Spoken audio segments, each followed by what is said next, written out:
यमुना का पानी आएगा, बूंद भी पानी आ जाए तो गोविंद डोटासरा यही खड़ा है।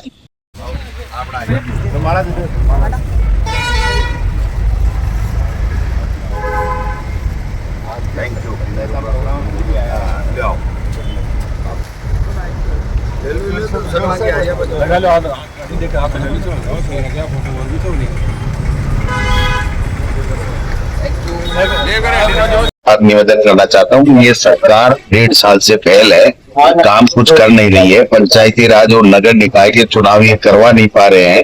5 साल का संविधान में प्रावधान है, कानून है, उसका मखौल उड़ा रहे हैं। जानबूझ करके इम्प्री शिविर के नाम से विभिन्न कार्ड लेकर के उन चुनावों को आगे खिसकाने का काम कर रहे हैं और संविधान को तोड़ने का काम कर रहे हैं। ये ठीक नहीं है और कार्यकर्ताओं से मैंने अपील की है कि 1.5 साल में इनकी इतनी विफलताएं हैं कि लोगों में लेकर के इनकी सच्चाई बताओ, लोगों के दुख दर्द में शामिल हो, उनकी जो समस्याएं हैं उनके समाधान के लिए अपने को प्रयास करना चाहिए। ये सरकार तो नौटंकी कर रही है, कभी एसआई भर्ती के नाम पे नौटंकी कर रही है, कोई फैसला नहीं ले रहे हैं। आईएएस आईपीएस की लिस्ट को 6 महीने हो गए, 1 जनवरी को हमेशा ही प्रमोशन होने के बाद में लिस्ट आती है। आज जून चल रहा है, आप समझ सकते हैं। और इनके मंत्री जो 9-10 महीने तक तो रूठ करके चले गए थे, विधानसभा के पूरे सत्रों से बाइकाट किया था, और आज खाद बीज और इनके व्यापारियों के गोदामों में जा रहे हैं। तो मैं समझता हूं कि ये मंत्री को गोदामे में जाने के बजाय मंत्री में इतना इकबाल होना चाहिए, सरकार का इतना इकबाल होना चाहिए कि कोई व्यक्ति नकली माल बेच ही नहीं सके। और दूसरी, उसके बाद में उसके ऊपर कार्रवाई क्या हुई, आगे आने वाले समय में बरसात हो रही है तो क्या ये सरकार सुनिश्चित करे कि किसानों को खाद पर्याप्त मात्रा में मिलेगी, बीज उच्च गुणवत्ता का मिलेगा, ये सुनिश्चित करने का तो काम नहीं कर रहे हैं। और एक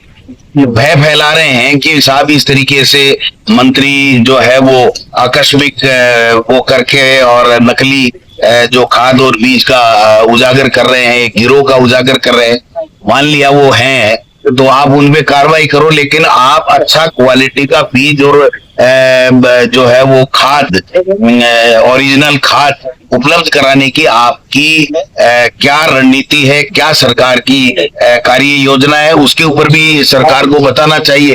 केवल सस्पेंस क्रिएट करके और सारे खाद और बीजों को नकली बता करके आप किसान को बड़ी मुसीबत में डाल रहे हैं। तो इसको भी सरकार को इसको देखना चाहिए।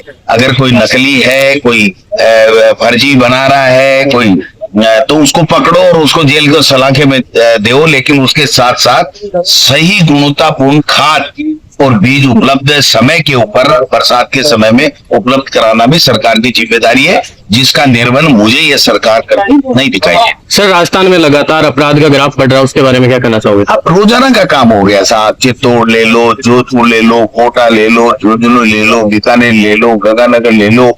रोजाना आए दिन माफिया, बजरी माफिया, भू माफिया पिटाई कर रहे हैं, सरेआम गोली मार करके हत्याएं कर रहे हैं, पैसे लूट के ले जा रहे हैं। व्यापारी सुरक्षित नहीं है, आम व्यक्ति सुरक्षित नहीं है, हमारी माँ बहनें सुरक्षित नहीं है।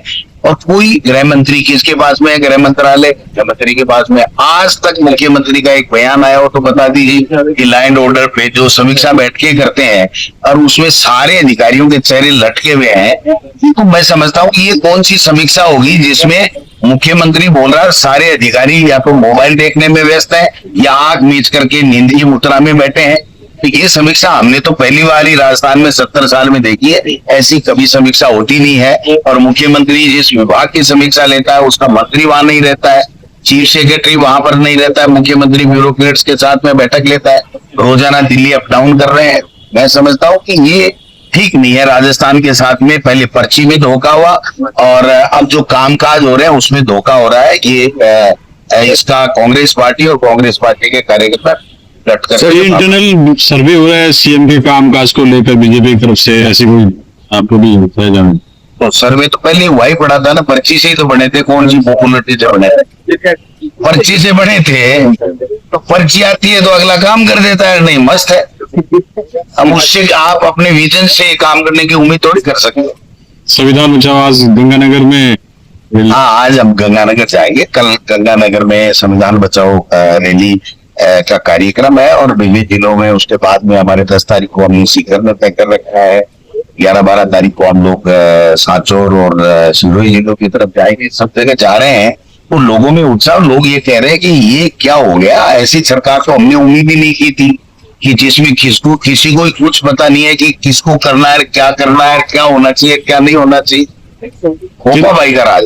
जिलाध्यक्ष, कांग्रेस जिलाध्यक्ष को लेकर कर्नाटक मॉडल अप्लाई होगा या? देखिए ये पार्टी आलाकमान का काम है, किस तरह पे हमारे यहाँ 12-13 जिलाध्यक्ष अब जो नए जिले 10-11 बन गए और 2 जिलाध्यक्ष पहले से अजमेर के और एक बाड़मेर का जिलाध्यक्ष का पद खाली है। हमने सारे कार्य अध्यक्ष जिलाध्यक्ष बना रखे हैं।